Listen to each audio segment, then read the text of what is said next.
കാന്തപുരത്തിൻ്റെ കേരള യാത്രയുടെ സമാപന സമ്മേളന വേദിയിൽ പ്രതിപക്ഷ നേതാവ് സതീശൻ കത്തിക്കയറി. വിദ്വേഷ പ്രാസംഗികരെ കാറിൽ കയറ്റരുത് എന്നാണ് അദ്ദേഹം അവിടെ പറഞ്ഞത്. അവിടെ അങ്ങനെ പറയുന്നതിന് പ്രാധാന്യമുണ്ടായിരുന്നു. അതിക്കു മുമ്പ് പ്രസംഗിച്ച അല്ലെങ്കിൽ ഉദ്ഘാടനം ചെയ്ത മുഖ്യമന്ത്രി ഭൂരിപക്ഷ ന്യൂനപക്ഷ വർഗീയതയ്ക്ക് എതിരെ ശക്തമായിട്ടുള്ള നിലപാടെടുത്തൊരു പ്രസംഗം നടത്തുകയാണ് ചെയ്തത്. പക്ഷേ അങ്ങനെ പ്രസംഗിച്ച മുഖ്യമന്ത്രി കുറച്ച് ദിവസങ്ങൾക്ക് മുമ്പാണ് മതവിദ്വേഷ പ്രസംഗം നടത്തിയായിട്ടുള്ള വെള്ളാപ്പള്ളി നടേശൻ അദ്ദേഹത്തിൻ്റെ കാറിൽ കയറ്റിക്കൊണ്ടുപോയത്.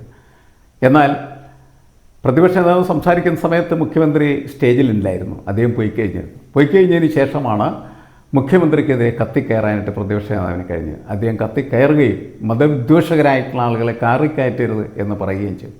മാത്രമല്ല, മതേതരം പ്രസംഗിക്കുന്നതായിട്ടുള്ള വ്യക്തികൾ ഒരു കാരണവശാലും കാപട്യം കാണിക്കരുത് എന്നാണ് അദ്ദേഹം പറഞ്ഞത്.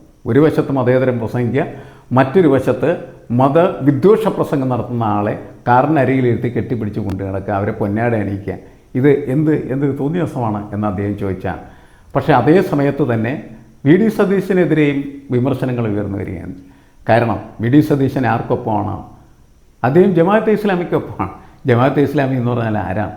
ജമാഅത്തെ ഇസ്ലാമി എന്ന് പറഞ്ഞാൽ ഒരു മതരാഷ്ട്രവാദ പാർട്ടിയാണ്. സമസ്ത പോലും അങ്ങനെയാണ് പറയുന്നത്. അപ്പോൾ മുസ്ലിങ്ങൾ പോലും പറയുന്നു ഈ ജമാഅത്തെ ഇസ്ലാമി എന്ന് പറഞ്ഞാൽ മതരാഷ്ട്രവാദികളാണ്, അവർക്കൊപ്പം നിൽക്കുക, അവരുടെ വോട്ട് വാങ്ങുക. വെൽഫെയർ പാർട്ടിയും അതുപോലെ ജമാഅത്തെ ഇസ്ലാമിയും ഒക്കെ ഈ UDF-നൊപ്പം കൊണ്ടു നടക്കുകയും ചെയ്യുന്നിടത്ത് എന്ത് മതേതരത്വമാണല്ലോ. അപ്പോൾ മതേതരത്വത്തിന് ഒറ്റ മുഖമേ ഉള്ളൂ. അതിൻ്റെ ഇരട്ട മുഖം എന്ന് പറയുന്നത് മുഖ്യമന്ത്രിയും ചുമക്കുന്നുണ്ട്, ഒപ്പം വി ഡി സതീശനും ചുമക്കുന്നുണ്ട്.